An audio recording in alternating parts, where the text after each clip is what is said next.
Assalamualaikum warahmatullahi wabarakatuh. Apa kabar anak-anak OTKP yang hebat? Bertemu lagi dengan Bu Dewi di pertemuan ke-15 pengembangan diri kelas 12 OTKP.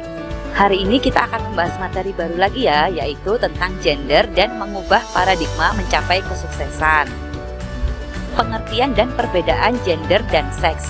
Gender adalah persepsi masyarakat atau yang mengacu pada peran, perilaku, ekspresi, dan identitas seseorang, baik laki-laki maupun perempuan. Gender biasanya diasosiasikan dengan istilah maskulin dan feminim. Maskulin dihubungkan dengan sifat kelaki-lakian seperti gagah, kuat, dan memimpin. Feminim dihubungkan dengan sifat perempuan seperti mengayomi, lemah lembut, dan perasa. Sedangkan seks adalah pembagian dua jenis kelamin, yaitu laki-laki dan perempuan. Karakteristik gender dibentuk oleh sosial atau nurture, dapat diubah, berbeda di setiap budaya, dan berbeda dari waktu ke waktu.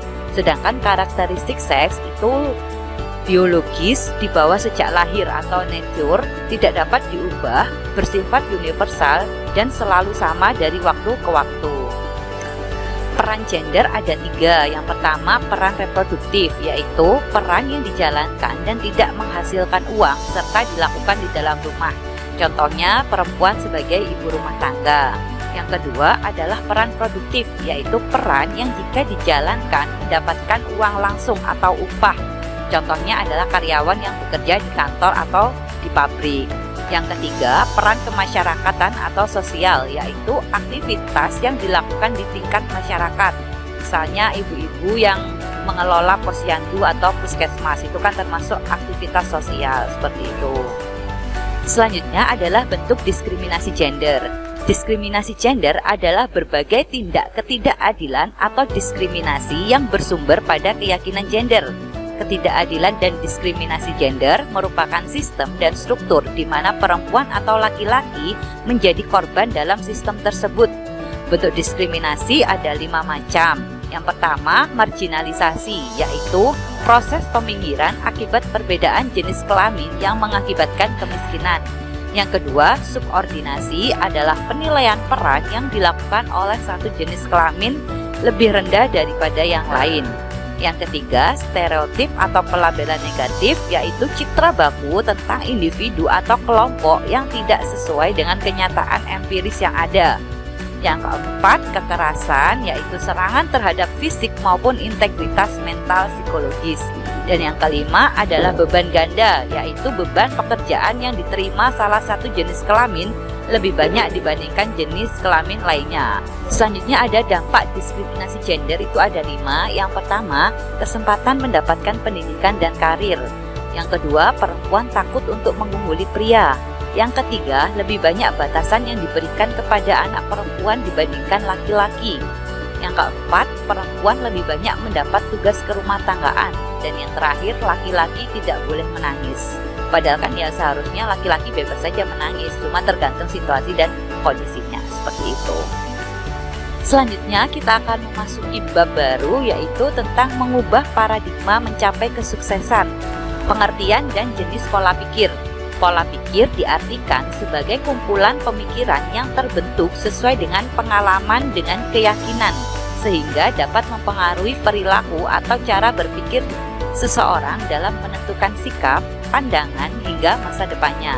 Pola pikir dikelompokkan menjadi 2. Yang pertama, fixed mindset atau pola pikir tetap, yaitu pola pikir yang akan sesuai terhadap kepercayaan bahwa kualitas seseorang telah ditetapkan. Ciri-ciri orang yang memiliki pola pikir tetap yaitu mudah menyerah, memiliki anggapan bahwa usaha tidak ada manfaatnya, mengesampingkan kritik, dan merasa terancam dengan kesuksesan orang lain. Yang kedua adalah growth mindset atau pola pikir berkembang. Pola pikir ini didasarkan bahwa kualitas seseorang merupakan hal yang bisa diolah dengan beberapa usaha yang dilakukan. Ciri-ciri orang yang memiliki pola pikir berkembang yaitu suka menerima tantangan, memiliki pemikiran positif, dan dapat belajar dari kritik yang diterima. Hal-hal yang mempengaruhi pola pikir ada 3. Yang pertama, lingkungan sekitar. Dengan lingkungan baru dapat membuat lebih bersemangat dan memiliki cara pandang yang baru. Yang kedua, informasi yang diterima. Semakin banyak informasi yang mudah untuk diterima dapat mempengaruhi pola pikir seseorang. Hal tersebut membuat kreativitas, daya ingat, dan pikiran dapat bekerja ke arah yang lebih positif. Yang ketiga adalah pengalaman masa lalu. Setiap orang itu memiliki masa lalu, ada yang baik dan yang buruk. Masa lalu yang kelam atau yang buruk itu dapat membentuk pola pikir yang dapat menentukan masa depan. Maka dari itu, lupakanlah masa lalu dan melakukanlah hal-hal yang positif di masa yang sekarang ini. Selanjutnya adalah proses perubahan pola pikir. Itu ada 5. Yang pertama adalah repetisi, yaitu sesuatu yang terjadi terus-menerus akan menembus filter mental yang ada di pikiran sadar untuk masuk ke pikiran bawah sadar. Yang kedua adalah identifikasi kelompok atau keluarga. Hal-hal yang dipercaya kelompok atau keluarga biasanya itu masuk dalam diri dan diadopsi sebagai mindset. Yang ketiga adalah ide dari figur yang memiliki otoritas. Apa yang disampaikan idola atau tokoh terkemuka akan diterima sebagai kebenaran menembus pikiran bawah sadar. Yang keempat, emosi yang intens. Pengalaman dari emosi yang intens akan mudah menjadi mindset yang kuat. Dan yang terakhir adalah kunci alfa, di mana kondisi seperti masa anak-anak, apa yang masuk di alam bawah sadar akan langsung diterima sebagai kebenaran. Selanjutnya adalah teknik perubahan pola pikir. Yang pertama, kita harus menentukan pengembangan diri secara jelas. Yang kedua, mengenali pola pikir dirinya sendiri. Dan selanjutnya, mengidentifikasi faktor-faktor internal dan eksternal yang menghambat perkembangan diri. Selanjutnya, mencoba menghapus rekaman bawah sadar, yaitu peristiwa yang membuat trauma dan sakit hati. Lalu berani mengambil resiko, kemudian mencari feedback secara terus-menerus, dan ada keberanian untuk memulai itu sangat diperlukan. Selanjutnya harus belajar dari pengalaman dan melakukan evaluasi dan perbaikan secara terus-menerus. Faktor-faktor yang mempengaruhi pola pikir dibagi menjadi 2, yaitu faktor internal dan faktor eksternal. Faktor internal sendiri dibagi menjadi 4 bagian atau 4 blok. Yang pertama adalah blok persepsi, yaitu membuat setiap peristiwa yang terjadi pada seseorang akan memberikan arti tersendiri. Yang kedua adalah blok ego, yaitu selalu menganggap diri paling sempurna dan selalu menyalahkan orang lain. Yang ketiga adalah blok intelektual, yaitu melakukan sesuatu karena kebiasaan, bukan suatu kebutuhan. Yang keempat adalah blok emosi, yaitu adanya ketakutan dalam berbuat salah. Sedangkan faktor eksternal itu ada 6. Yang pertama adalah faktor lingkungan, yaitu selalu menyalahkan lingkungan dan memandang dirinya sebagai korban dari lingkungannya. Yang kedua, faktor teman sejawat, yaitu adanya kesulitan dalam menerima perbedaan dan kurangnya rasa percaya terhadap kerjasama. Yang ketiga, faktor iklim kerja, yaitu bergantung kepada orang lain untuk menyelesaikan masalahnya. Yang keempat adalah faktor globalisasi, yaitu proses yang memungkinkan individu untuk mengubah pola pikirnya. Yang kelima, faktor pimpinan yang autokrasi, yaitu tidak memberikan kesempatan kepada orang lain, tidak menghargai pendapat bawahannya, dan kurang memberikan penghargaan.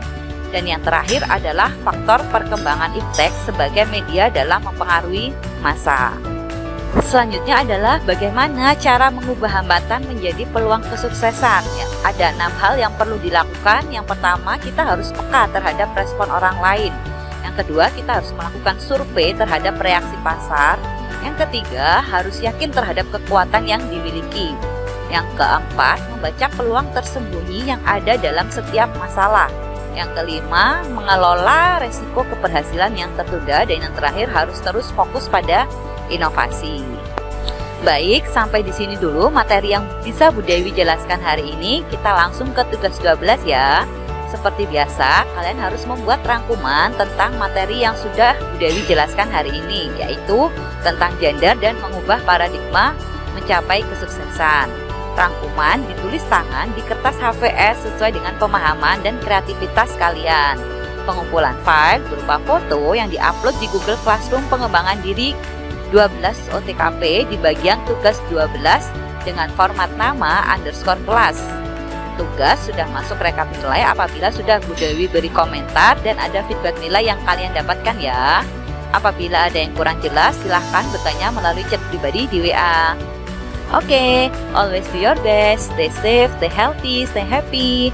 Have a nice day ya, see you next week. Assalamualaikum warahmatullahi wabarakatuh.